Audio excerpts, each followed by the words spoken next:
Job 6. Then Job answered and said, Oh, that my vexation were weighed, and all my calamity laid in the balances. For then it would be heavier than the sand of the sea. Therefore my words have been rash, for the arrows of the Almighty are in me. My spirit drinks their poison. The terrors of God are arrayed against me. Does the wild donkey bray when he has grass, or the ox low over his fodder? Can that which is tasteless be eaten without salt, or is there any taste in the juice of the mallow? My appetite refuses to touch them.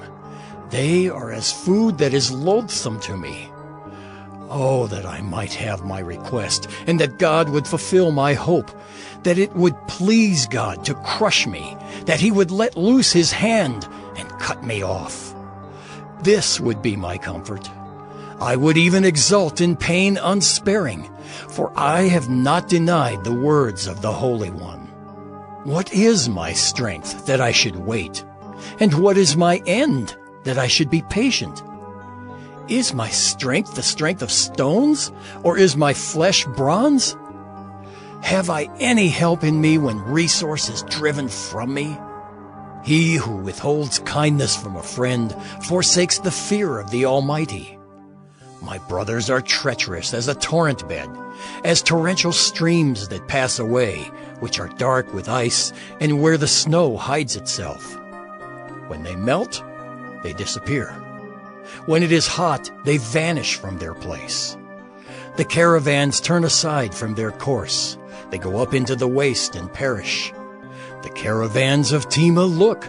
The travelers of Sheba hope. They are ashamed because they were confident. They come there and are disappointed. For you have now become nothing. You see my calamity and are afraid. Have I said, make me a gift, or from your wealth offer a bribe for me? Or deliver me from the adversary's hand? Or redeem me from the hand of the ruthless? Teach me, and I will be silent. Make me understand how I have gone astray. How forceful are upright words! But what does reproof from you reprove? Do you think that you can reprove words when the speech of a despairing man is wind? You would even cast lots over the fatherless and bargain over your friend. But now, be pleased to look at me, for I will not lie to your face. Please turn. Let no injustice be done. Turn now. My vindication is at stake. Is there any injustice on my tongue? Cannot my palate discern the cause of calamity? Job 7. Has not man a hard service on earth, and are not his days like the days of a hired hand? Like a slave who longs for the shadow, and like a hired hand who looks for his wages, so I am allotted months of emptiness, and nights of misery are appointed to me. When I lie down, I say, when shall I arise? But the night is long, and I am full of tossing till the dawn. My flesh is clothed with worms and dirt. My skin hardens, then breaks out afresh. My days are swifter than a weaver's shuttle, and come to their end without hope. Remember that my life is a breath. My eye will never again see good. The eye of him who sees me will behold me no more. While your eyes are on me, I shall be gone. As the cloud fades and vanishes, so he who goes down to Sheol does not come up. He returns no more to his house, nor does his place know him anymore. Therefore, I will not restrain my mouth. I will speak in the anguish of my spirit. I will complain in the bitterness of my soul. Am I the sea, or a sea monster, that you set a guard over me? When I say, my bed will comfort me, my couch will ease my complaint, then you scare me with dreams and terrify me with visions, so that I would choose strangling and death rather than my bones. I loathe my life. I would not live forever. Leave me alone, for my days are a breath. What is man, that you make so much of him, and that you set your heart on him? Visit him every morning, and test him every moment. How long will you not look away from me, nor leave me alone till I swallow my spit? If I sin, what do I do to you, you watcher of mankind? Why have you made me your mark? Why have I become a burden to you? Why do you not pardon my transgression and take away my iniquity? For now I shall lie in the earth. You will seek me, but I shall not be. Job 8.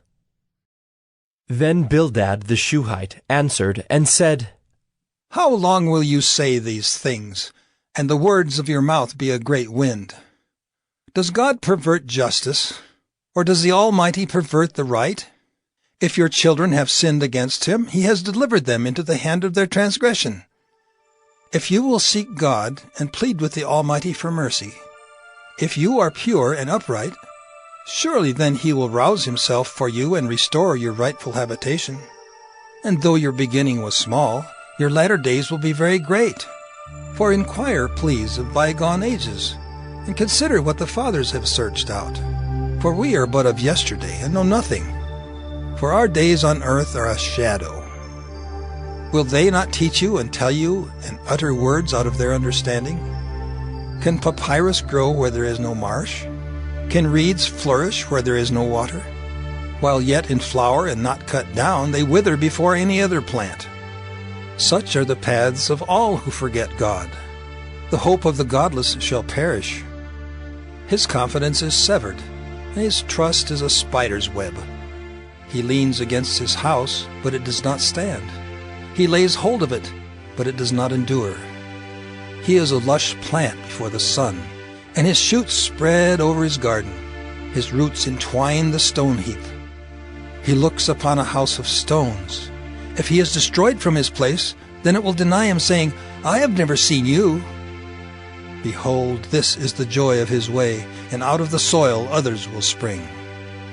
Behold, God will not reject a blameless man, nor take the hand of evildoers. He will yet fill your mouth with laughter and your lips with shouting. Those who hate you will be clothed with shame, and the tent of the wicked will be no more. Job 9. Then Job answered and said, Truly, I know that it is so. But how can a man be in the right before God? If one wished to contend with him, one could not answer him once in 1,000 times. He is wise in heart and mighty in strength. Who has hardened himself against him and succeeded? He who removes mountains, and they know it not when he overturns them in his anger. Who shakes the earth out of its place, and its pillars tremble. Who commands the sun, and it does not rise. Who seals up the stars. Who alone stretched out the heavens and trampled the waves of the sea. Who made the Bear and Orion, the Pleiades, and the chambers of the south.